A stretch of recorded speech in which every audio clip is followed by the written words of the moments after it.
Welcome back again to my YouTube channel, Pots TV! First of all, I just want to say thank you to Robocop581. Guys, thank you so much to you. I know your time is valuable and thank you so much for giving a chance to watch this video.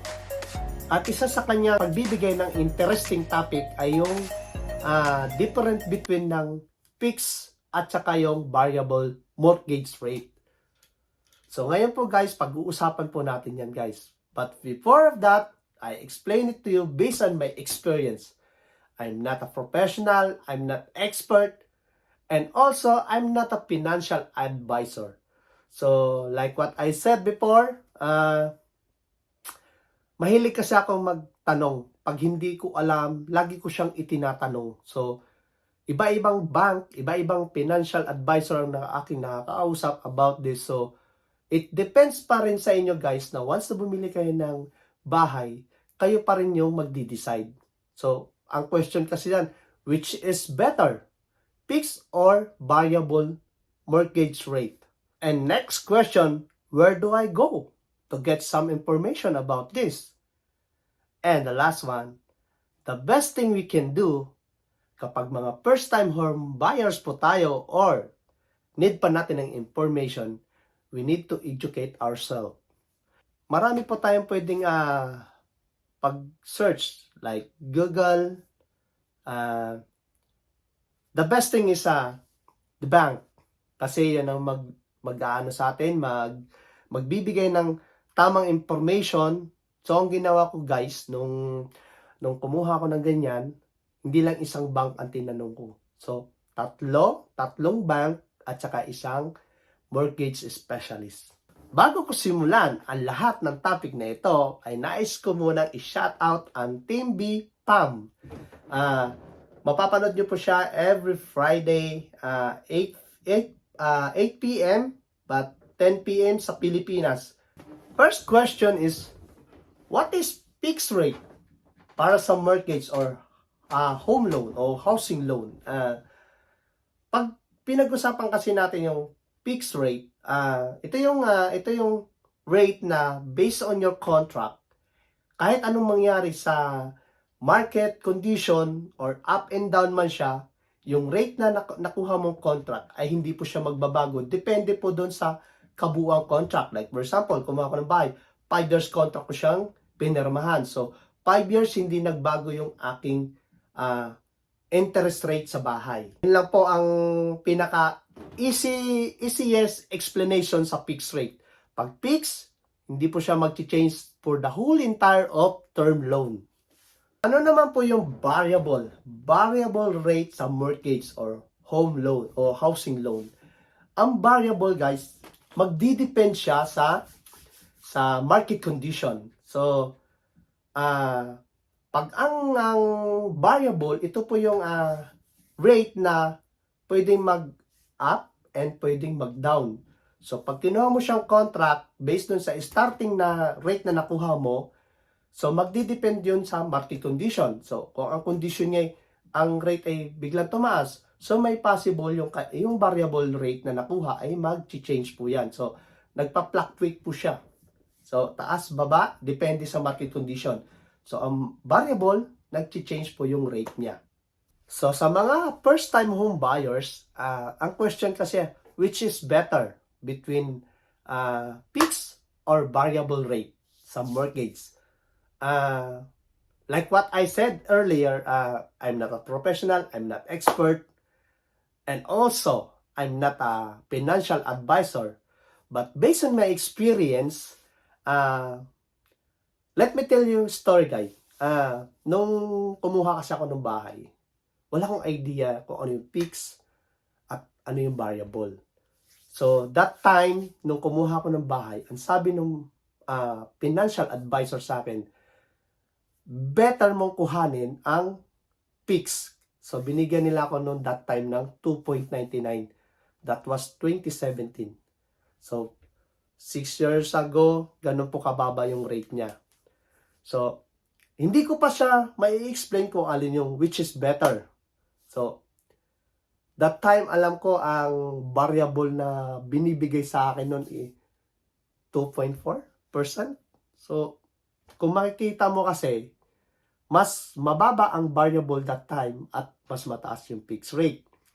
Kaya lang, explain nung financial advisor na nakausap ko bago ko nag-decide, itong variable, pwedeng tumaas to. So, nung narinig ko sa isa tahinga ko yung pwedeng tumaas yung rate, nag-decide na ako kumuha ng fixed rate. So, 2.9 sa loob ng 5 taon.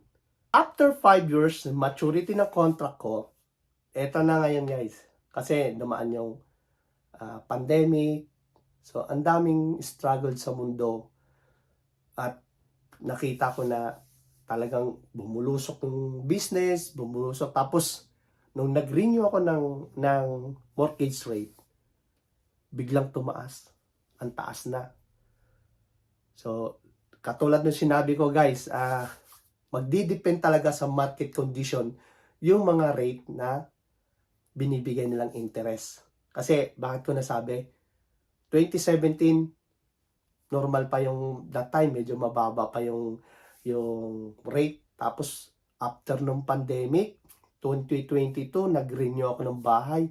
Alam nyo guys, yung binigay sa akin rate, ito yung binigay sa akin option ngayon. Yung fixed rate, ang binigay sa akin is 4.2. Tapos yung variable, ang binigay nila sa akin is 3.2. Sabi ko, ang taas ng 4.2, nataasan na ako kasi almost 1.20. Hindi, basta almost 1 above percent ang itinaas doon sa aking previous. Sabi ko, parang ang taas niyan.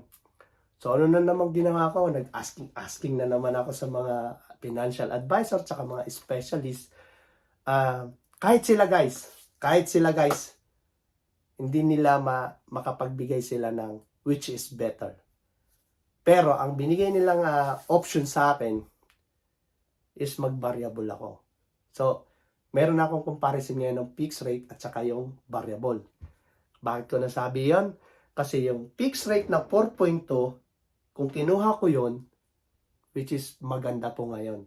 Maganda po sana yung kung kinuha ko yung fixed rate na yon. You know why? Kasi, nung pumirma ako ng signed contract dun sa variable na 3.2, that was September 2022, yun po ang nakuha kong variable rate. Wala pang isang buwan akong pumirma guys, biglang tumaas na naman yung mortgage rate. Tapos, pinadala ako ng sulat pa ako na mag-change yung payment ko. Sabi ko, okay, choice ko to Sabi ko ganon. After 2 months, taas na naman.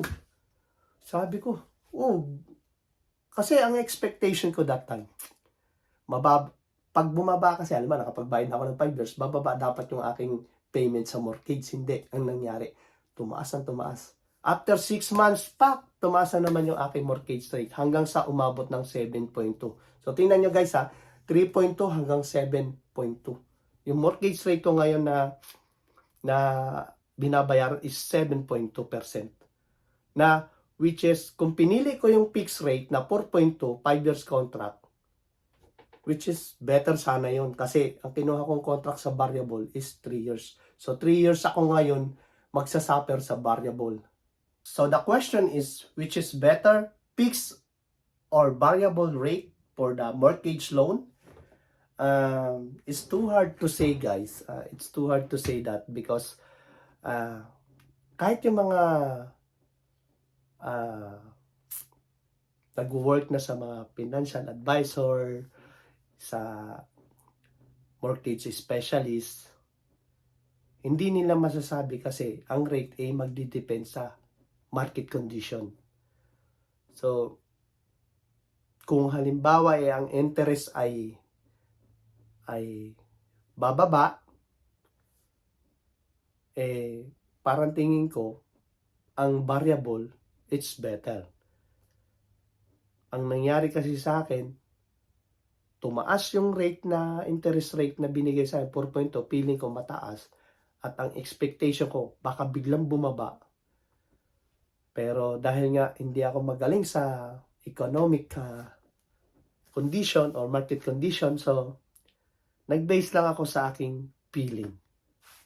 So, ngayon guys, kung ako ang tatanungin si Pots TV, kung ako ang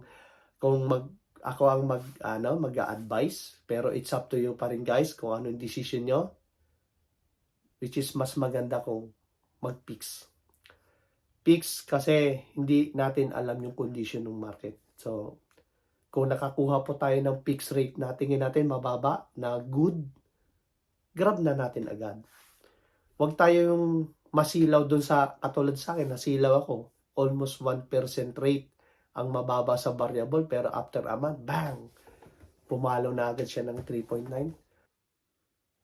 And also guys, where do I need to go para sa mga information yan? Marami po tayong pwedeng mag-search, pwede tayong mag-search sa Google, anong company o anong bank na yung mababa yung magbigay ng rate. Tapos, pag nakakita kayo doon, makipag-transact ka sa kanila, mag-get ka ng appointment, tapos pagkukumpirahin mo sila. Kasi, mayroon ding mga lending company na pwedeng magbigay sa inyo ng good rate na mas mababa ng kaunti doon sa bank. So, yun ang suggest ko sa inyo guys, na mas maganda kung you need to go to the expert and specialist about the interest rate sa mga mortgage loan.